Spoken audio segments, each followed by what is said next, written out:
everybody! First of all, I would just like to apologise for the lighting. If it's really bad, it's because I live in England and it's September, so the lighting is going really bad. I did not think this when I started filming in summer with lovely natural lighting, but anyway, those are just things you don't think about when you're having fun. Today I'm going to review The Beach by Alex Garland, and this is the story of a guy called Richard who is a backpacker, and he goes to Thailand in search of adventure and of a unique experience. He's kind of sick of going to exciting new places and finding all of these tourists and other travellers already there experiencing exactly the same thing that he is experiencing. The thing that kickstarts the story is when a strange fellow traveller gives him a map to a secret beach. And of course he can't pass up the opportunity, so he goes to find the beach. Now, just like the premise of this book is that the beach is kind of a secret, I feel like it's really good to go into this book kind of blind with sort of a vague sense of what it's about. So I'm not going to go into too much detail about the plot. I'm just going to kind of give you a brief overview of what I thought. I think the thing I most loved about this book was Richard, who is also our first person narrator. And this is unusual for me because I don't usually like first person narrators, but in this case I thought it was just done really well. It's strange because Richard is a character that is kind of relatable. He feels like a friend, he feels like a really normal guy, kind of goofy, until he's just not anymore. He makes a lot of pop culture references and has these really goofy moments, and all of a sudden he'll just kind of drop a bombshell in the middle of the story, just something really big, and he kind of downplays it, and it helps build the tension because you never quite know whether the next sentence is going to be funny or whether it's going to be like completely shocking. The tension in the book is really well built up all the way through, and it kind of leaves an unhinged, kind of off-kilter atmosphere.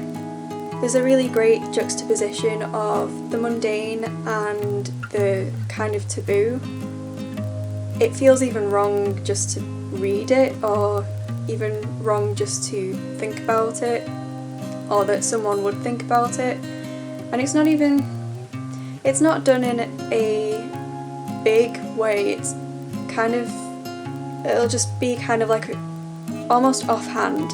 While I was reading it, I really felt like I was in the place, and I really felt like I was in Richard's head, which was really good. I thought Alex Garland did a really great job of developing his character throughout the book. I also really loved two other characters called Etienne and Francois. They are some French backpackers, and I'm not gonna lie, I kind of have a little bit of a crush on Etienne. The only kind of quibble I had with this book was just, I thought that the ending was quite abrupt. I thought that it could have used maybe another chapter or so to cool down, but at the same time it felt like that was exactly how Richard would have wrapped the story up. But for me personally, I kind of needed like another chapter just to wind down from all of that build up and kind of settle down again. One thing I will say about this book is that it has very adult themes. It's full of drug use, there's some swearing, there's quite a bit of violence, so just take caution going into this book. If that doesn't sound like it's for you, then I would say give it a miss. So overall, I really enjoyed this book, and I thought it was really easy to read. The chapters are quite short, so it just seems to kind of fly by when you're reading it. I was constantly thinking about it when I put it down. I really wanted to know what happened next and how it was all going to wrap up. So in the end, I gave this book 4 out of 5 stars on Goodreads and 4.5 stars out of 5 on Book Likes. I would really recommend this if you're looking for something kind of psychological and something where you really get into a character's head. I also felt kind of like it was a great book to read at the end of summer because it kind of bridged the gap between summer season and sort of Halloween season, so yeah, I really enjoyed that as well because it just felt like the perfect time to read it. So if you're going to read it, I would recommend you go and read it now. Unless you live in the southern hemisphere, and then I recommend you read it when it's spring here, when it's between summer and autumn for you. Another thing is that it was influenced by Lord of the Flies by William Golding, and I have never read that book, but after reading this book I really want to give Lord of the Flies a read. I've wanted to read it for ages, I just never got around to it, so maybe I'll get around to that soon. I actually read this version of the book, but I really like this cover better, so I just decided to use that one for my review. Because I am shallow like that. So that's all for my review. If you have read this book, or if you've read Lord of the Flies, let me know in the comments section down below. I've written a review of this, but it's kind of the same as what I've just told you, so I'll link it in the description anyway in case you want to check it out. Now I'm just going to run through some quick updates and announcements. So from tomorrow I'm going to be going to Oxford. My stomach is rumbling so loud, I hope you can't hear it on the camera.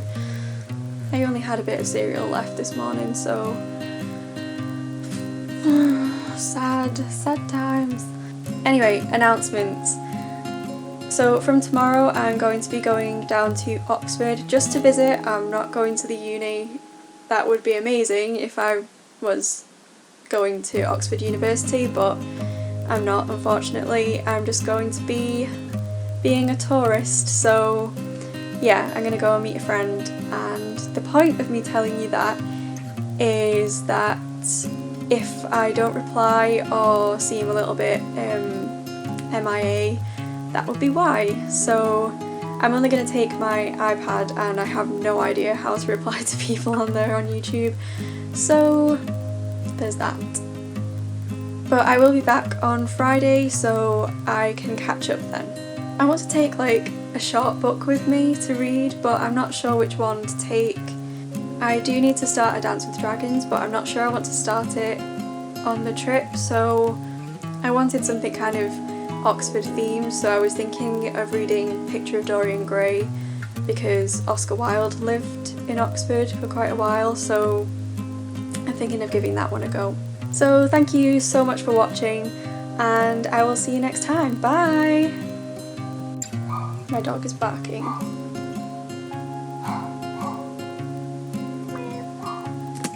Today I'm going to review The Beach by Alex Garland. Oh my gosh. I think the most...